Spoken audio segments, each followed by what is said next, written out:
സൗദിയുടെ 10ാം പഞ്ചവത്സര പദ്ധതിയിൽ 2336 ശതകോടി റിയാൽ ചെലവഴിക്കുമെന്ന് ആസൂത്രണ വിഭാഗം വ്യക്തമാക്കി.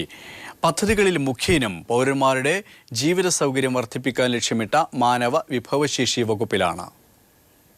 സൗദിയുടെ 10ാം പഞ്ചവത്സര പദ്ധതിയിൽ 2336 ശതകോടി റിയാൽ ചെലവഴിക്കുമെന്ന് ആസൂത്രണ വിഭാഗം വ്യക്തമാക്കി. ഹിജ്റ വർഷം 1437 മുതൽ 1441 വരെയുള്ള പദ്ധതികാലത്തുള്ള പദ്ധതികളിൽ മുഖ്യനും പൗരന്മാരുടെ ജീവിത സൗകര്യം വർദ്ധിപ്പിക്കാൻ ലക്ഷ്യമിട്ട മാനവ വിഭവശേഷി വകുപ്പിലാണ്. ആരോഗ്യ സിവിൽ സർവീസ് വകുപ്പിൽ 444 കോടിയും റോഡ്, ഗതാഗത സൗകര്യങ്ങൾ, വിദ്യാഭ്യാസ കെട്ടിടങ്ങൾ തുടങ്ങിയ അടിസ്ഥാന സൗകര്യങ്ങൾക്ക് 664 ശതകോടി റിയാലും പദ്ധതികാലത്ത് ചെലവഴിക്കും. 9ാം പഞ്ചവത്സര പദ്ധതികാലത്ത് ചെലവഴിച്ചതിലും 32% വർധനവാണ് അടുത്ത 5 വർഷത്തേക്ക് വകയിരുത്തിയിരിക്കുന്നത്. 1199 ശതകോടി റിയാൽ ചെലവഴിക്കുന്ന മാനവ വിഭവശേഷി വികസന വകുപ്പിൽ സ്വദേശികളുടെ ഭവന പദ്ധതിക്കാണ് പ്രാമുഖ്യം നൽകുക. 2.5 ലക്ഷം വീടുകൾ പദ്ധതിയുടെ ഭാഗമായി സർക്കാർ നിർമ്മിക്കും. പുറമെ 3 ലക്ഷം വീടുകൾക്ക് ധനസഹായവും നൽകും. റിയൽ എസ്റ്റേറ്റ് ഡെവലപ്മെന്റ് ഫണ്ടിൽ 3 ലക്ഷം വീടുകൾക്ക് വായ്പ അനുവദിക്കും. റോഡുകൾ, റെയിൽവേ, പൊതുഗതാഗത സംവിധാനം, അടിസ്ഥാന സൗകര്യത്തിനുള്ള കെട്ടിട നിർമ്മാണം എന്നിവയ്ക്ക് വകയിരുത്തിയ 664 ശതകോടി റിയാൽ ഉപയോഗിച്ച് Mecca, Medina, Jeddah, Dammam, Qatif എന്നീ നഗരങ്ങളിൽ പൊതുഗതാഗത സംവിധാനം വിപുലമാക്കും. Al Qassim Mecca highway, Asir Jizan highway, Tabuk Medina highway എന്നിവയും പുതിയ പദ്ധതികളിൽ ഉൾപ്പെടുത്തിയിട്ടുണ്ട്. News bureau, Saudi. 100 അതിൽ കൂടുതലും തൊഴിലാളികളുള്ള സൗദി അറേബ്യയിലെ വിവിധ സ്ഥാപനങ്ങളിൽ വേതന സുരക്ഷാ നിയമം ഇന്നു മുതൽ പ്രാബല്യത്തിൽ വന്നു. വേതന സുരക്ഷാ പദ്ധതി പ്രകാരം 9ാമത്തെ ഈ ഘട്ടത്തിൽ 3595 സ്ഥാപനങ്ങൾക്കാണ് നിയമം ബാധകമാവുക. 100 അതിൽ കൂടുതലും തൊഴിലാളികളുള്ള സൗദി അറേബ്യയിലെ വിവിധ സ്ഥാപനങ്ങളിൽ വേതന സുരക്ഷാ നിയമം ഇന്നു മുതൽ പ്രാബല്യത്തിൽ വന്നതായി സൗദി തൊഴിൽ മന്ത്രാലയം അണ്ടർ സെക്രട്ടറി അറിയിച്ചു. വേതന സുരക്ഷാ പദ്ധതി പ്രകാരം 9ാമത്തെ ഈ ഘട്ടത്തിൽ 3595 സ്ഥാപനങ്ങൾക്കാണ് നിയമം ബാധകമാകുന്നത്.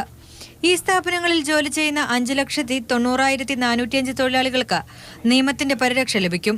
വേതന സുരക്ഷാ പദ്ധതിയുടെ അവസാന ഘട്ടം 2017 സെപ്റ്റംബറിൽ നടപ്പാക്കും.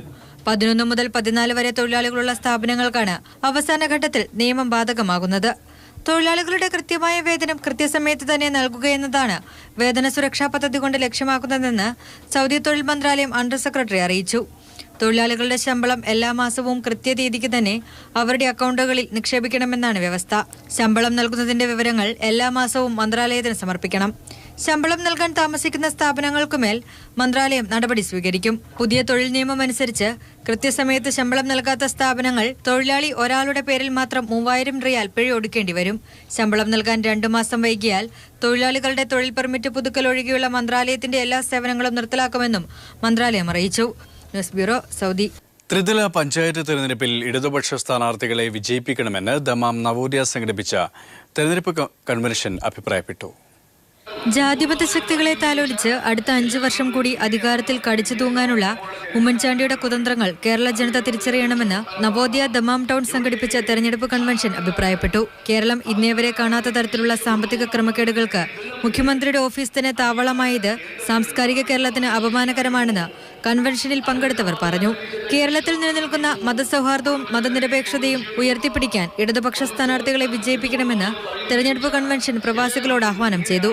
മനോഹരൻ പുന്നക്കൽ അധ്യക്ഷനായിരുന്ന തെരഞ്ഞെടുപ്പ് കൺവെൻഷൻ നവോദയ രക്ഷാധികാരി പ്രഭാകരൻ കണ്ണൂർ ഉദ്ഘാടനം ചെയ്തു. News bureau, Dammam. ഇന്ത്യൻ സാഹചര്യത്തിൽ മതേതരത്വത്തെ കുറെ കൂടി വിശാലമായ അർത്ഥത്തിൽ കാണേണ്ടതാണെന്ന് പ്രൊഫസർ KN കുഞ്ഞഹമ്മദ് അഭിപ്രായപ്പെട്ടു. കലാകുവൈറ്റ് സംഘടിപ്പിച്ച ഒക്ടോബർ അനുസ്മരണ സമ്മേളനത്തിൽ മുഖ്യ പ്രഭാഷണം നടത്തുകയായിരുന്നു അദ്ദേഹം. കലാകുവൈറ്റ് പ്രസിഡന്റ് TV ഹിക്മത്ത് അധ്യക്ഷത വഹിച്ചു. ദുബായിലെ സീറോ മലബാർ ഡേ ആഘോഷം ഈ മാസം 20-ന് ദുബായ് സെന്റ് മേരീസ് കത്തോലിക്ക ദേവാലയത്തിൽ നടക്കും. കർദിനാൾ ആലഞ്ചേരി പിതാവ് മുഖ്യ കാർമ്മികത്വം വഹിക്കുമെന്ന് ഭാരവാഹികൾ അറിയിച്ചു. ഇന്ദിരാഗാന്ധിയുടെ 31ാം രക്തസാക്ഷിത്വ ദിനത്തോടനുബന്ധിച്ച് അൽ ഇമാൻ ജനറൽ ഹോസ്പിറ്റലുമായി സഹകരിച്ച് OICC റിയാദ് സെൻട്രൽ കമ്മിറ്റിയുടെ ആഭിമുഖ്യത്തിൽ രക്തദാന ക്യാമ്പ് സംഘടിപ്പിച്ചു. Al Iman general hospital blood bank director doctor Al Amana Mohammad Rashad camp ഉദ്ഘാടനം ചെയ്തു.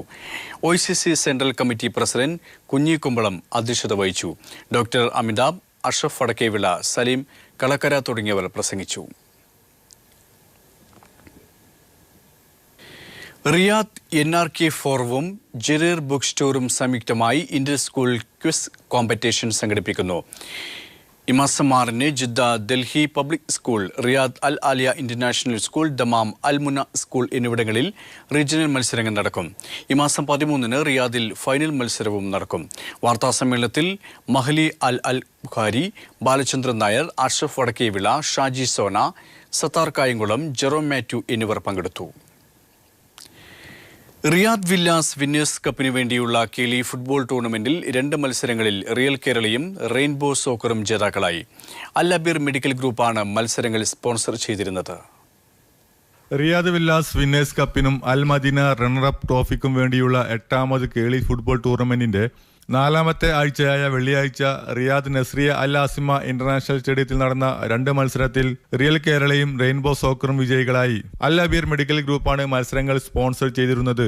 റിയൽ കേരളയും റോയൽ എഫ്സിയും തമ്മിൽ നടന്ന ആദ്യ മത്സരത്തിൽ തുടക്കം മുതൽ ഇരു ടീമുകളും ഗോൾ മുഖത്ത് നല്ല മുന്നേറ്റങ്ങൾ നടത്തിയെങ്കിലും കിട്ടിയ അവസരങ്ങളൊന്നും ഇരു ടീമുകളും മുതലാക്കാൻ കഴിഞ്ഞില്ല.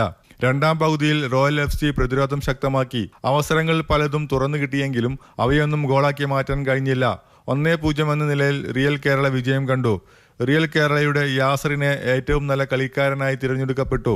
യുണൈറ്റഡ് എഫ്സിയും റെയിൻബോ സോക്കറുമായി നടന്ന 2ാമത്തെ മത്സരത്തിൽ ആദ്യ പകുതിയിൽ ഇരു ടീമുകളും തുല്യ പോരാട്ടം കാഴ്ചവെച്ചു.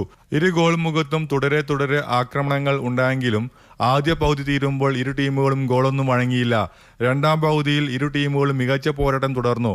2ാം പകുതിയുടെ 20ാം മിനിറ്റിൽ റെയിൻബോ താരം ആരിഫിന്റെ മനോഹരമായ ഗോളിലൂടെ റെയിൻബോ എഫ്സി ലീഡ് നേടി. മത്സരത്തിൽ ഏറ്റവും നല്ല കളിക്കാരനായി റെയിൻബോയുടെ ആരിഫിനെ തിരഞ്ഞെടുക്കപ്പെട്ടു. മത്സരങ്ങൾക്ക് മുന്നോടിയായി Al Abeer medical group regional operation manager Biju Kunjappan, മറ്റ് വിശിഷ്ടാതിഥികൾ, കേളി ഭാരവാഹികൾ എന്നിവർ ടീമംഗങ്ങളെ പരിചയപ്പെട്ടു. റിയൽ കേരളയുടെ യാസർ ആദ്യ മത്സരത്തിലെയും റെയിൻബോ സോക്കറിന്റെ ആരിഫ് 2ാം മത്സരത്തിലെയും ഏറ്റവും നല്ല കളിക്കാരനായി തിരഞ്ഞെടുക്കപ്പെട്ടു. Gafoor Mavoor, Kairali news, Riyadh. ദുബായിൽ ഇന്ദിരാഗാന്ധി രക്തസാക്ഷിത്വ ദിന അനുസ്മരണ യോഗം സംഘടിപ്പിച്ചു. പ്രവാസി കോൺഗ്രസ് നേതാവ് പുന്നക്കൽ മുഹമ്മദ് അലി അനുസ്മരണ യോഗം ഉദ്ഘാടനം ചെയ്തു. യോഗത്തിൽ CP ജലീൽ അധ്യക്ഷത വഹിച്ചു. BN നാസർ, ആദം മെടവന, ജിജോ ജേക്കബ് നെയ്യാശ്ശേരി, ശ്രീകുമാർ നമ്പ്യാർ, രതീഷ് ഇരട്ടപ്പുഴ എന്നിവർ പ്രസംഗിച്ചു. ഇന്ത്യയിൽ വ്യക്തി സ്വാതന്ത്ര്യത്തിനു നേരെയുള്ള കടന്നുകയറ്റത്തെ ചെറുക്കാൻ സാംസ്കാരിക, സാമൂഹിക, രാഷ്ട്രീയ, മതേതര സംഘടനകൾ മുൻകൈയെടുക്കണമെന്ന് അൽ ഹസ ഇസ്ലാമിക് സെന്റർ മലയാള വിഭാഗം മേധാവി M നാസർ മദനി അഭിപ്രായപ്പെട്ടു. നാദം കലാസമിതി അൽ ഹസയിൽ സംഘടിപ്പിച്ച സാംസ്കാരിക സമ്മേളനം ഉദ്ഘാടനം ചെയ്യുകയായിരുന്നു അദ്ദേഹം. കല്ലട ജയകുമാർ അധ്യക്ഷനായ ചടങ്ങിൽ ഹനീഫ മൂവാറ്റുപുഴ, സലീം മണ്ണാട്ട്, അനിൽ ആരങ്, S റഹീം, സലീം സനിയ എന്നിവർ സംസാരിച്ചു.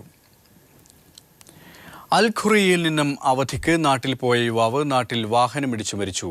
കണ്ണൂർ പാപ്പനശ്ശേരി സ്വദേശി റൊനീസ് ആണ് മരണമടഞ്ഞത്. 30 വയസ്സായിരുന്നു. 29-ന് രാത്രിയാണ് അപകടം ഉണ്ടായത്. 2 കിഡ്നികളും തകരാറിലായി ഗുരുതരാവസ്ഥയിലുള്ള മുൻ പ്രവാസിയുടെ ഭാര്യ സുമനസുകളുടെ സഹായം തേടുന്നു. പാലക്കാട് കട്ടാരി പിലാന്തോള വളപ്പിൽ ജലീലിന്റെ ഭാര്യ ഷമീറയാണ് സഹായം തേടുന്നത്. ഓപ്പറേഷനും മറ്റ് ചെലവുകൾക്കുമായി 20 ലക്ഷത്തിലധികം രൂപയാണ് വേണ്ടത്. ജലീൽ നിതാഗത്തുമായി ബന്ധപ്പെട്ടാണ് നാട്ടിലേക്ക് മടങ്ങിയത്. Shameera PV account number 6734985005, IFSC code SBT 001027 എന്ന പേരിലോ 918943735783 9447670349 എന്ന മൊബൈൽ നമ്പറിലോ ഇവർക്കുള്ള സഹായങ്ങൾ എത്തിക്കാവുന്നതാണ്. Dammam Kerala arts and sports ക്ലബിന്റെ അൽ തുർക്കി ട്രോഫിക്ക് വേണ്ടിയുള്ള ക്രിക്കറ്റ് ടൂർണമെന്റിന്റെ ഫൈനൽ മത്സരങ്ങൾ ഈ മാസം 6-ന് നടക്കും. ആദ്യ ക്വാർട്ടർ ഫൈനലിൽ FCC 8 വിക്കറ്റിന് ചലഞ്ചേഴ്സ് 11 പരാജയപ്പെടുത്തി. 2ാം മത്സരത്തിൽ ഫൈറ്റേഴ്സ് 11 ദ സ്റ്റാർ 11 8 വിക്കറ്റുകൾക്ക് കീഴടക്കി. 3ാം മത്സരത്തിൽ കാസ്ക് 11 ദമാം ഇന്ത്യൻസിനെ 7 വിക്കറ്റുകൾക്കും പരാജയപ്പെടുത്തി. 4ാം ക്വാർട്ടറിൽ RCC 11 8 വിക്കറ്റിന് BVS 11നെയും കീഴ്പ്പെടുത്തി.